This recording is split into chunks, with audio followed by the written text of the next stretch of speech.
Longsor terjadi di kawasan Gunung Kaupas, Kabupaten Serang, Banten.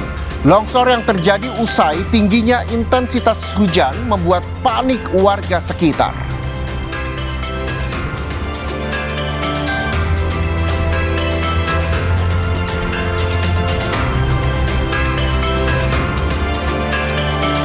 Sidang kasus korupsi pengadaan laptop Chromebook dengan terdakwa mantan Menteri Pendidikan Nadiem Makarim kembali digelar di Pengadilan Tipikor, Jakarta.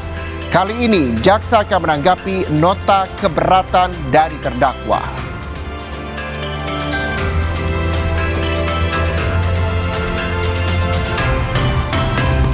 Seorang bocah di Karangasem, Bali meninggal akibat terpapar virus rabies. Sebelumnya korban sempat dirawat intensif di RSUD Karangasem karena memiliki riwayat digigit anjing.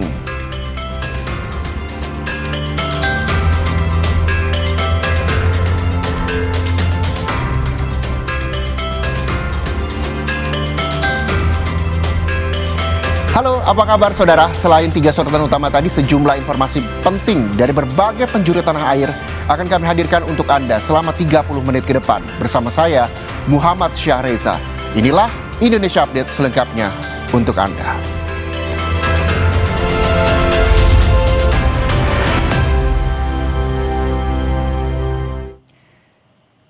Kita awali berita pertama dari longsor, saudara. Longsor terjadi di kawasan Gunung Kaupas, Kabupaten Serang, Banten.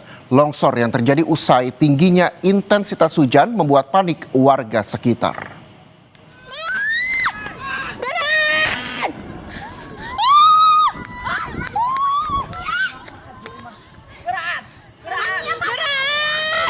Video amatir warga merekam detik-detik saat warga panik dan berlari menjauhi lokasi longsor di kawasan Gunung Kaupas, Kampung Cibodas, Kabupaten Serang, Banten.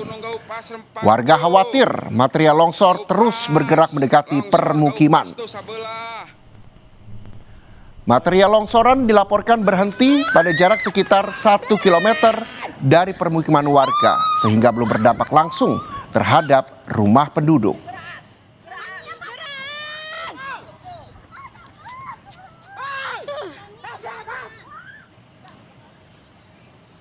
Petugas BPBD Kabupaten Serang langsung merahkan tim ke lokasi untuk melakukan penanganan awal. Data BPBD Kabupaten Serang sebanyak 193 kepala keluarga atau sekitar 504 jiwa terdampak oleh longsor, sehingga mengungsi ke lokasi pengungsian sementara atau tinggal di rumah kerabat. BPBD merekomendasikan warga yang berada di zona rawan untuk membatasi aktivitas serta mengikuti arahan petugas di lapangan.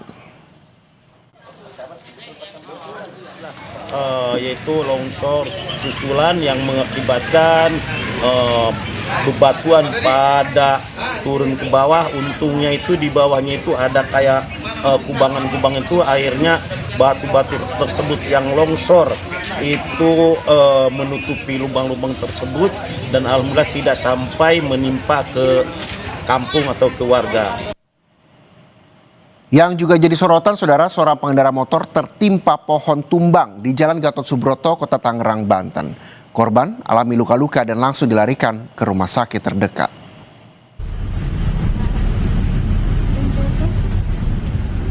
Video amatir warga merekam pengendara motor tergeletak akibat tertimpa pohon tumbang saat melintas di Jalan Gatot Subroto, Jatiwung, Kota Tangerang, Banten.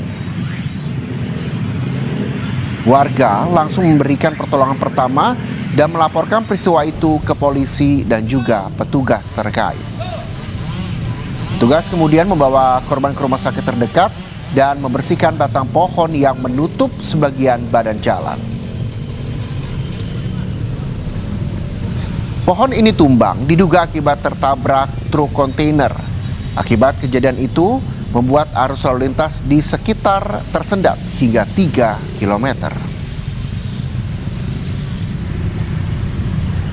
Sebenarnya pohon bukan karena cuaca ekstrim ya, ini karena pohon sudah melampaui jalan, jadi tertabrak oleh kontainer. Kebetulan ada korban atas nama Gali, usia 40 tahun, asal dari Cengkareng. Beliau mau berangkat kerja, tertimpa pohon. Hari ini sudah dibawa oleh keluarganya. Selanjutnya saudara, kisah pilu dialami seorang remaja berusia 16 tahun di Kabupaten Pandeglang, Banten. Di usia yang seharusnya diisi dengan belajar untuk meraih cita-cita, ia justru harus menjadi tulang punggung keluarga dan tinggal di gubuk bersama 3 adiknya yang masih kecil.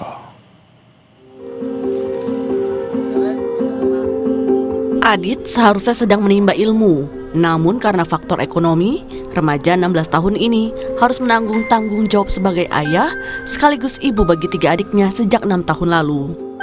Di rumah berukuran 2x3 meter ini, Adik menanggung hidup adik-adiknya di Kampung Cibango Elor, Desa Pejamben, Kabupaten Pandeglang, Banten.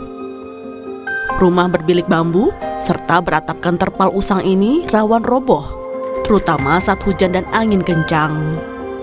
Di dalam rumah, hampir tidak ada perabotan rumah tangga yang layak. Hanya beberapa alas tidur seadanya. Untuk mencukupi kebutuhan sehari-hari, Adit terpaksa bekerja serabutan, mulai dari membantu warga sekitar, hingga melakukan pekerjaan lain dengan upah yang tidak menentu. Udah berapa lama itu? 6 tahun, Pak. Berarti awalnya dari mana? Dari Lampung.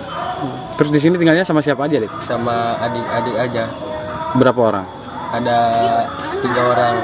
Sama adik-adik 4 orang sama saya.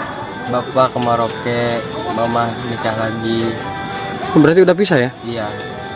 Adit, kalau untuk kebutuhan sehari-hari gimana, Dit? Ya kadang dari saudara-saudara aja gitu. Pimpinan dan anggota DPRD Kabupaten Pandeglang yang datang ke rumah Adit terenyuh melihat kondisi anak-anak yang harus menanggung beban berat. Selain tinggal di rumah tidak layak huni, mereka tidak mendapatkan pengasuhan atau kasih sayang orang tua.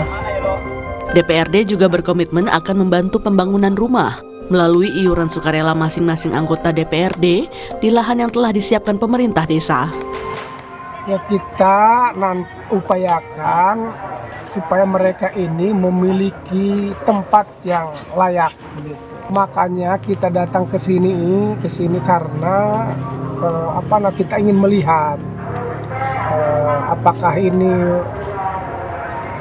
kita harus bantu atau tidak. Ternyata memang kita harus bantu bareng-bareng untuk membantu lokasi di sini.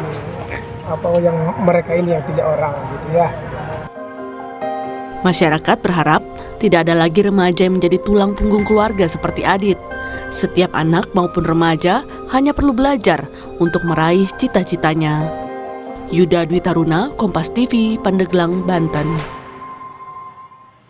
Selanjutnya saudara, kasus dugaan pengusiran dan pembongkaran rumah yang ditinggali warga lansia kembali terjadi. Dan kali ini dialami Kus Hayatun, seorang warga lansia di Kota Tegal, Jawa Tengah. Oktober 2025 lalu, Nenek Kusyatun sudah melaporkan kasusnya dan hingga kini masih mencari keadilan. Kusyatun, warga lansia berusia 65 tahun di Kecamatan Tegal Barat, Kota Tegal, Jawa Tengah, mendatangi markas Polres Tegal Kota. Didampingi tim kuasa hukum, Kusyatun mencari keadilan dan meminta kejelasan proses hukum atas laporan dugaan pembongkaran rumah tanpa putusan pengadilan yang menimpanya Oktober 2025 lalu. Rumah yang ditempati Kusyatun bersama keluarganya selama ratusan tahun, tepatnya sejak tahun 1887, dibongkar paksa oleh pihak yang mengaku memiliki sertifikat tanah. Pembongkaran dilakukan tanpa adanya penetapan atau putusan pengadilan. Kusyatun bersama 3 saudaranya terpaksa meninggalkan rumah warisan keluarga seluas sekitar 180 meter persegi yang telah dihuni secara turun-temurun itu. Nenek Kusyatun rutin membayar PBB dan tidak menyangka tiba-tiba muncul sertifikat atas nama orang lain. Harus kasih solusi kan, ibu kan ibarat kata hidup nggak mungkin numpang atau gimana. Kan ibu sudah bilang dari awal asal usulnya rumah. Kalau dia memang benar-benar menginginkan tempat itu, Mbok punya belas kasih sedikit lah. Namanya manusia. Itu ini bukan binatang aja ada rumahnya, apalagi manusia. Kuasa hukum menilai munculnya sertifikat tanah secara tiba-tiba mengarah pada dugaan praktik mafia tanah. Terlebih, keluarga Kusyatun mengaku tidak pernah menjual, menghibahkan, ataupun memindah tangankan hak atas tanah itu. Pemilik rumah tidak diberi kesempatan apapun.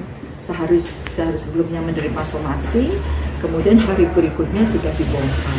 Dan pembongkaran itu total ya, barang-barang, kemudian rumahnya dirusak sampai atap dipreteli yang mengakibatkan penghuni rumah sudah tidak bisa lagi tinggal di situ. Jadi sehingga motivasi mereka adalah supaya Bu Kusyatun ini pergi dari rumah tersebut.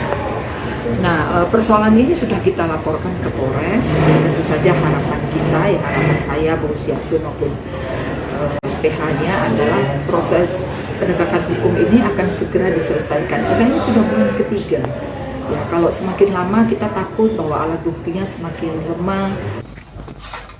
Selain dugaan mafia tanah, pembongkaran rumah juga dinilai mengarah pada tindak pidana karena dilakukan secara mendadak dan tanpa memberi kesempatan kepada pemilik rumah.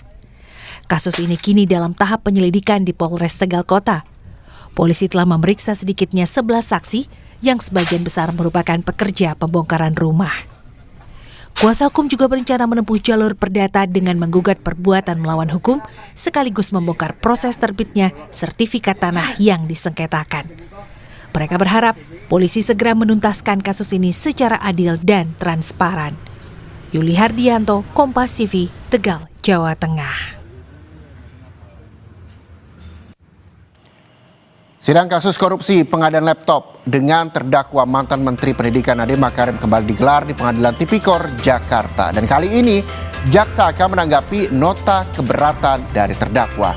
Kami akan hadirkan berita lengkapnya di Indonesia Update untuk Anda. Tetaplah bersama kami.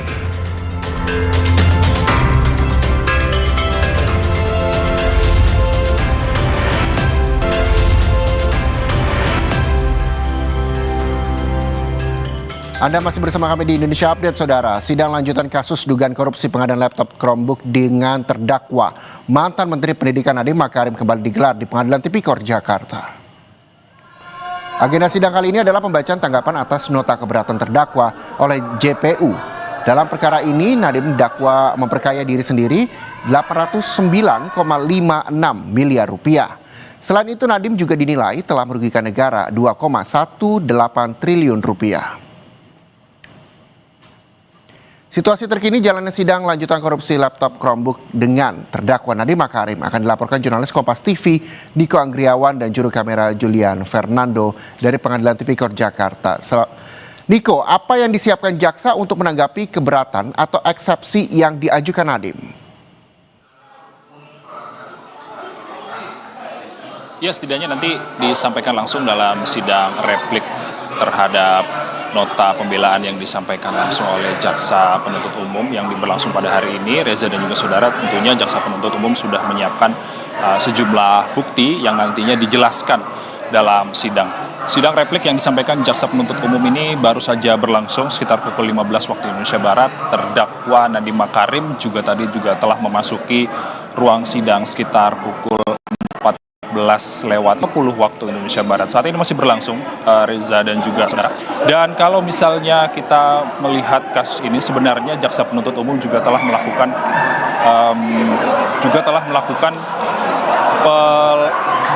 melakukan pemberian tanggapan terhadap nota pembelaan yang disampaikan oleh Nadiem Makarim pada sidang yang berlangsung pada Senin kemarin. Di antaranya ini adalah proses penyidikan dan juga penetapan tersangka yang dilakukan oleh aparat penegak hukum terhadap Nadiem Makarim, dan juga pemberian bukti-bukti ini sudah jelas dan juga sudah sah karena melewati uji pra-peradilan atau sidang pra-peradilan. Dan juga dalam nota pembelaannya, terdakwa Nadiem Makarim ini menyatakan bahwa dirinya ini tidak ada keinginan untuk memperkaya diri sendiri. Apabila kita mengetahui bahwa Nadiem Makarim ini didakwa memperkaya diri sendiri sebesar 809 miliar rupiah, dan juga Nadiem menyebut bahwa kasus ini merupakan kriminalisasi terhadap dirinya sebagai mantan Menteri Pendidikan, Kebudayaan, Riset, dan Teknologi yang menjabat pada 2019 hingga 2024. Untuk sementara demikian, Reza dan juga saudara, sidang masih berlangsung. Bukti-bukti apa saja yang disampaikan jaksa penuntut umum di hadapan pengadilan nanti juga masih akan terus dilakukan. Dan kalau misalnya kita berkaca kasus ini merupakan kasus pengadaan Chromebook atau digitalisasi pendidikan yang terjadi pada 2019-2022, dan Nadiem ini didakwa merugikan negara sebesar 2,1 triliun rupiah dan juga memperkaya diri sendiri senilai 809 miliar rupiah. Kita masih dengarkan terus Reza dan juga saudara, sidang masih berlangsung. Apa saja yang nanti disampaikan oleh jaksa penuntut umum untuk menjawab nota pembelaan yang disampaikan oleh Nadiem Makarim. Reza. Baik, terima kasih Niko Anggriawan melaporkan langsung dari Pengadilan Tipikor Jakarta. Selamat kembali bertugas, Niko. Dan selanjutnya, saudara, kita akan melihat gambar berikut ini. Ini adalah Presiden Prabowo Subianto nantinya yang akan memberikan bonus kepada atlet SEA Games Thailand. Saat ini kita akan mendengarkan statement dari Erick Thohir berikut ini. Tentu ini terdiri dari medali emas tunggal sebesar 1 miliar. Ini terbesar sepanjang sejarah juga ini karena Bapak. Terima kasih. Lalu untuk tunggal medali perak 315 juta dan medali perunggu tunggal 157. Nanti juga ada perhitungan tersendiri untuk bergunya Bapak. Termasuk pelatih juga mendapatkan bonus Bapak. Kami juga memberikan literasi keuangan Bapak kemarin. Kita mengumpulkan hampir 400 pelatih dan tentu para atlet Bapak. Kurang lebih 1,5 jam.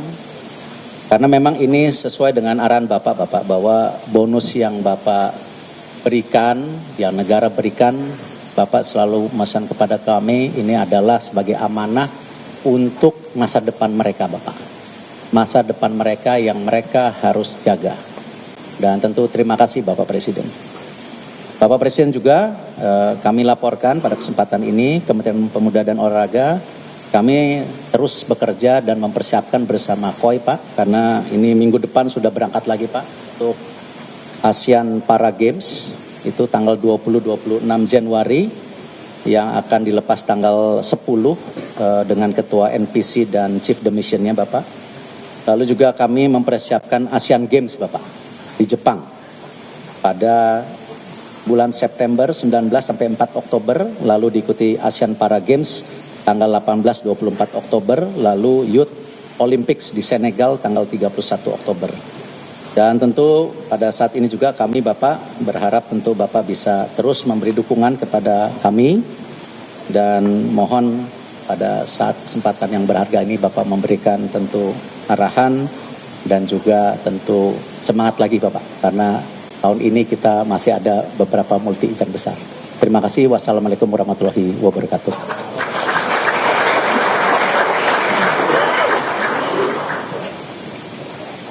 Selanjutnya marilah kita saksikan bersama penayangan video kilas balik SEA Games ke-33 Thailand tahun 2025.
Selanjutnya, persiapan penyerahan bonus dan apresiasi oleh Presiden Republik Indonesia kepada perwakilan atlet dimohon menuju tempat yang telah ditentukan.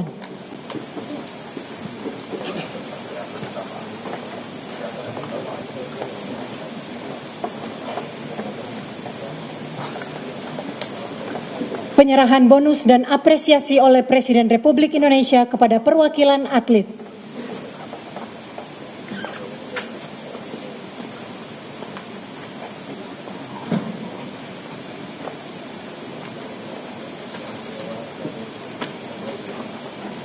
Saudari Martina Ayu, perwakilan peraih medali emas perorangan cabang olahraga triathlon menerima 1 miliar rupiah.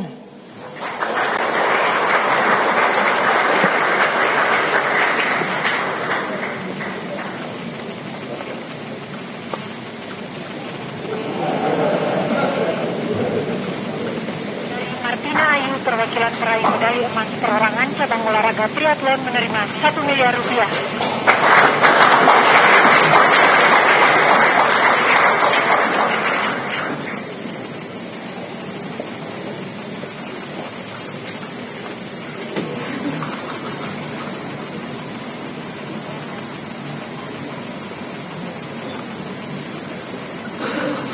Saudara Edgar Xavier, peraih medali emas perorangan cabang olahraga wushu menerima 1 miliar rupiah.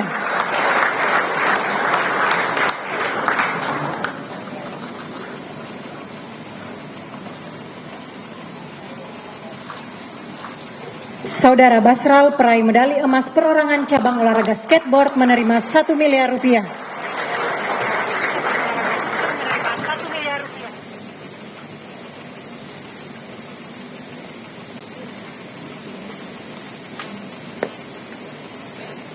Saudara Yadi, peraih medali emas beregu cabang olahraga dayung menerima 500 juta rupiah per orang.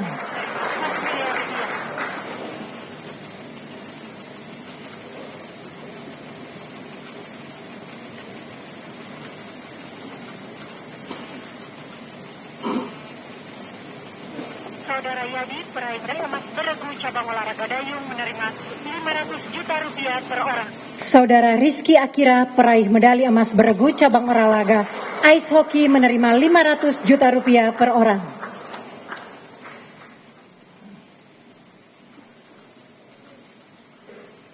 Saudari Rahel Alesya, peraih medali perak beregu cabang olahraga badminton menerima 220.500.000 rupiah per orang.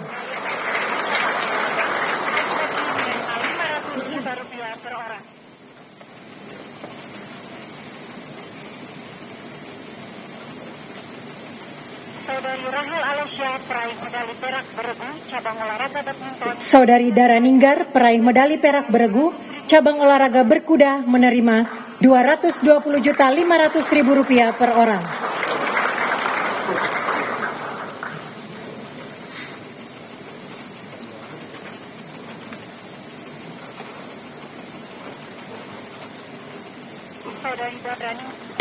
Saudari Lena, peraih medali perunggu beregu cabang olahraga sepak takraw menerima 110.250.000 rupiah per orang.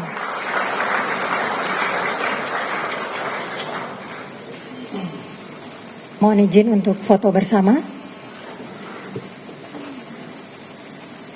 Saudari Lena, peraih medali perunggu beregu cabang olahraga. Mohon izin kami pandu. 1, 2, 3. Sekali lagi. 1, 2, 3. Terima kasih. Kami persilakan untuk kembali ke tempat semua.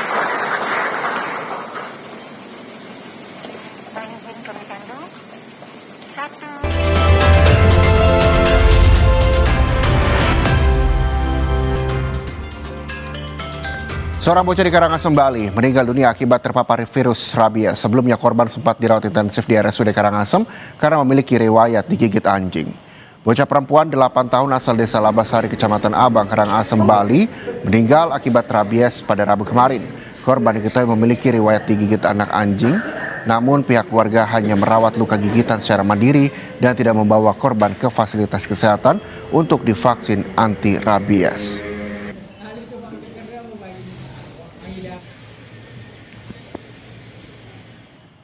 Informasi tadi sekaligus mengakhiri jumpa kita dalam program Indonesia Update. Saya Muhammad Syareza, pamit undur diri. Terima kasih. Sampai jumpa.